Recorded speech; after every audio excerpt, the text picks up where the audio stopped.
बिस्मिल्लाहिर्रहमानिर्रहीम। अस्सलामु अलैकुम।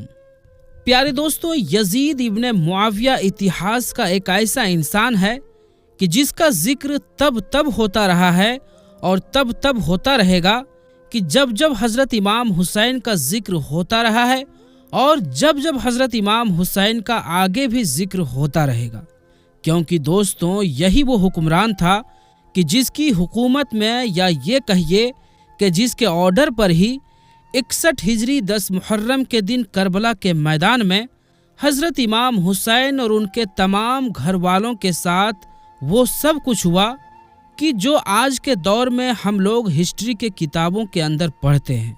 अब ये यजीद इब्ने मुआविया आखिर कौन था और ये कब पैदा हुआ, कहाँ पैदा हुआ और हुकूमत की गद्दी कैसे मिली, कब मिली और आखिर हज़रत इमाम हुसैन की शहादत के बाद इसका अंजाम क्या हुआ था, इसकी मौत कैसे हुई थी, ये सारी चीज़ें आज की इस वीडियो में हम आपको बताएंगे।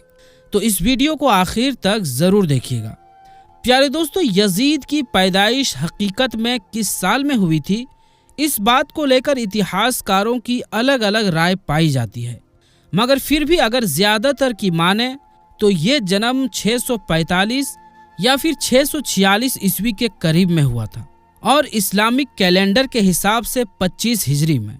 तो आप कह सकते हैं कि यजीद की पैदाइश नबी पाक सल्लल्लाहु अलैहि वसल्लम के इस दुनिया से चले जाने के लगभग 13 से 15 साल के बाद हुई थी। ये पैदाइश आज के दौर के सीरिया के इलाके में हुई थी और यहीं पर ही यजीद की परवरिश हुई। और यजीद के वालिद का नाम हज़रत अमीर मुआविया रदियल्लाहु ताला अन्हो था, जो दरअसल नबी पाक सल्लल्लाहु अलैहि वसल्लम के एक सहाबी हुआ करते थे। साथ ही साथ इन्हीं को ही मुस्लिम हिस्ट्री का सबसे पहला बादशाह भी माना जाता है। आगे जाकर जब 680 ईस्वी में हज़रत अमीर मुआविया का इंतकाल हुआ तो फिर गद्दी यजीद ने संभाली और इस तरह से वो सल्तनत बनु उमैया का दूसरा हुक्मरान बना। मुस्लिम इतिहास में ये पहली बार हुआ था कि जब किसी को हुकूमत नसब के वजह से, यानी बेटा भाई वगैरह होने की वजह से मिली थी, ना कि काबिल होने की वजह से। वरना उससे पहले जितने भी खलीफा चुने गए थे वो सब लोगों की मशवरे के बाद और उनकी काबिलियत को देखकर चुने गए थे। प्यारे दोस्तों, यजीद ने जब नवासाए रसूल को शहीद करवा दिया तो वो ये सोचता था कि इस जुल्म से अरब के सारे लोग मेरी बेअत करेंगे, मेरे सामने झुकेंगे, कोई भी मेरे खिलाफ हुसैन के बाद सर नहीं उठाएगा। लेकिन जब रसूलुल्लाह की बेटियां कैद होकर कूफा और शाम के बाजारों से गुजरी तो उनके खुतबे सुनते सुनते लोगों के मुर्दा ज़मीर जागने लगे और यूं यजीद के खिलाफ बगावत पैदा हो गई। हर कोई यही सोचने लगा कि इस्लाम अल्लाह का दीन है और मोहम्मद मुस्तफ़ा सल्लल्लाहु अलैहि वसल्लम अल्लाह के रसूल हैं। ये ख़ानदान अल्लाह के महबूब तरीन ख़ानदान है। जिसने इनके साथ जुल्म किया उसे बादशाह कहना सबसे बड़ा गुनाह होगा। और यूं मदीने वालों ने यजीद की बेअत से इनकार कर दिया और फिर यजीद ने मदीने पर हमला किया। तारीख में लिखा है कि 3 दिन तक यजीद की फ़ौज ने मस्जिद नबवी में अपने घोड़ों को बांध कर रखा और घोड़ों की लीद से मिंबर रसूल और नामूस के साथ बेहुरमती करते रहे और यूं मक्के से भी यजीद के खिलाफ बगावत बढ़ने लगी। फिर यजीद ने खानाए काबा पर हमला करना शुरू कर दिया और खानाए काबा में आग लगा दी। हर कोई यजीद के ऊपर लानत करने लगा, लेकिन यजीद किसी को भी अपने खिलाफ देखता तो उसका सर कलम करवा देता। वाक़याए करबला के कुछ ही दिनों के बाद यजीद की मौत का भी वक्त आ गया था। 10 मुहर्रमुल हराम 61 हिजरी को करबला में इमाम हुसैन रज़ी अल्लाह ताला अन्हु का खून बहाकर यजीद पलीद ने हुकूमत हासिल की थी। वो हुकूमत भी ज़्यादा दिनों तक ना रही और 3 साल 7 महीने बाद ही 5 रबीउल अव्वल 64 हिजरी में 39 साल की उम्र में यजीद की मौत हो गई। यजीद की मौत कैसे हुई, इसकी अलग अलग वजह बताई जाती है। एक वजह यह बताई जाती है कि यजीद को शराब की लत थी, यानी वो बहुत बड़ा शराबी था। वो बहुत शराब पिया करता था, जिसकी वजह से वो एक बीमारी में मुब्तला हो गया और पेट के दर्द और आंतों के सिकुड़ने की तकलीफ से तड़पता रहता था।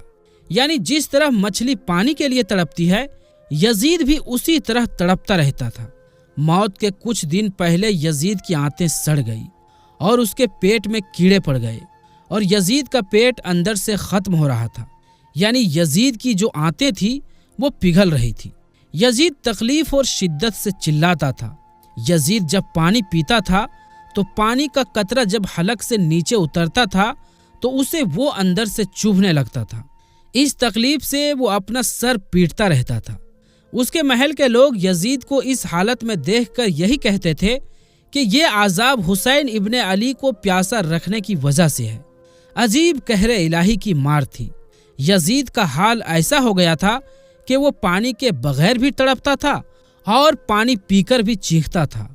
यजीद को जब अपनी मौत का अंदेशा होने लगा, खतरा महसूस होने लगा, तो उसने अपने बेटे मुआविया बिन यजीद को मर्ज़े बिस्तर पर बुलाया और सल्तनत के बारे में कुछ कहना ही चाहा कि बेसाख्ता बेटे के मुंह से चीख निकली और उसने अपने बाप की पेशकश को ठुकरा दिया कि जिस ताजो तख्त पर आले रसूल के खून के धब्बे हैं, मैं उसे हरगिज कबूल नहीं कर सकता। खुदा इस मनहूस सल्तनत की विरासत से मुझे हमेशा महरूम रखे जिसकी बुनियाद नवासाए रसूल के खून पर रखी गई है। यजीद अपने बेटे के मुंह से ये अल्फाज सुनकर तड़प गया और शिद्दतो रंजो गम में डूबा रहा। प्यारे दोस्तों, आपको बता दें कि करबला की जो जंग हुई थी ये यजीद और इमाम हुसैन के बीच नहीं थी, बल्कि ये हुसैनियत और यजीदियत के बीच की लड़ाई थी। क्योंकि अगर दो लोगों के बीच की लड़ाई होती तो यजीद जीत गया था। ये सभी को पता है कि इमाम हुसैन शहीद हो गए थे और यजीद तख्ते ताज पर काबिज हो गया था, मगर ये लड़ाई नजरियात की थी, इसलिए यजीदियत हार गई और हुसैनियत आज भी जिंदा है। साथ ही इस लड़ाई के साथ यजीदियत का जनाजा निकल गया। वो तख्तो ताज जिसके लिए यजीद ने इतना सब कुछ किया था, उस तख्त पर उसके अपने बेटे ने ही थूका। यजीद को एक भयानक बीमारी हो गई जिस कारण यजीद बीमारी का गिरफ्तार हो गया। यजीद की बीमारी का ये हाल था कि कॉलेंज की बीमारी के कारण ये हाल था कि उसकी आंतें जलने लगी थी। वहां के हाकिम परेशान होकर कहने लगे, ये कैसी बदतरीन बीमारी है कि इसमें पेट अंदर से जल रहा है। इस बीमारी की वजह से यजीद को इतनी प्यास लगती थी कि वो पानी के लिए तरसता था, लेकिन जब यजीद पानी पीता था तो वही पानी यजीद के पेट को जलाता था। इस कारण यजीद अपना सर पीटता रहता था। यजीद वक्त का बादशाह होने के बाद भी पानी की एक बूंद के लिए तरसता था। जब यजीद अपनी बीमारी की इंतहा को पहुंच गया तो अपने बेटे को बुलाकर कहा कि बेटा, मेरा अब कुछ भरोसा नहीं है, मुझे मौत कभी भी आ सकती है, इसलिए अब तू मेरे तख्त को संभाल, यानी अब तू मेरे तख्त पर बैठ जा। लेकिन यजीद का बेटा मुआविया तख्त पर बैठने के लिए राजी नहीं हुआ और यजीद से कहने लगा कि जैसे जमाना आप पर लानत करता रहा है वैसे ही मुझ पर भी लानत करे। नहीं, हरगिज नहीं, मैं इस तख्त पर नहीं बैठूंगा। ये तख्त नवासाए रसूल के खून से रंगा है, इसलिए मैं इस तख्त पर लानत करता हूँ। इसके बाद यजीद की बीमारी और भी बढ़ गई और अरब के हर किस्म के नशे यजीद के सामने पेश किए जाने लगे ताकि यजीद को बीमारी का दर्द महसूस ना हो और वो हर वक्त नशे में रहे और वो प्यास के लिए ना तड़पे। इसी नशे की हालत में यजीद अपने सिपाहियों से कहने लगा कि मेरा बंदर कहाँ है जो हमेशा मेरे साथ रहता था। तो फिर सिपाहियों ने कहा कि शायद वो जंगल की तरफ गया है। यजीद अपने सिपाहियों के साथ घोड़े पर बैठकर जैसे ही बाहर गया तो घोड़े ने नवासाए रसूल के कातिल को अपने पीठ से गिरा दिया और यजीद का पांव घोड़े के रकाब में फंस गया। वो घोड़ा दौड़ता रहा और यजीद जमीन पर गिरते हुए उसका सर एक पत्थर से जा टकराया, मगर वो घोड़ा ना रुका, यहाँ तक कि यजीद का पूरा जिस्म खून से लथपथ हो गया। यजीद की फौज ने जब यजीद की लाश को देखा तो वो कहने लगे, हुसैन इब्ने अली के खून की यही सजा है। यजीद इस तरह बहुत ही जिल्लत की मौत मरा, जबकि करबला में इमाम हुसैन का रौजा चमकता हुआ वहां पर आज भी मौजूद है और वहां पर लोगों की भीड़ लगा रहता है। प्यारे दोस्तों, यजीद पलीद की मौत की एक वजह यह भी बताया जाता है कि वो एक रोमियो नस्ल लड़की के इश्क में गिरफ्तार हो गया था, मगर वो लड़की अंदरूनी तौर पर इससे नफरत करती थी। एक दिन रंगरेलियां मनाने के लिए बहाने से उसने यजीद को दूर वीराने में अकेले में बुलाया। वहां की ठंडी हवाओं ने यजीद को बदमस्त कर दिया।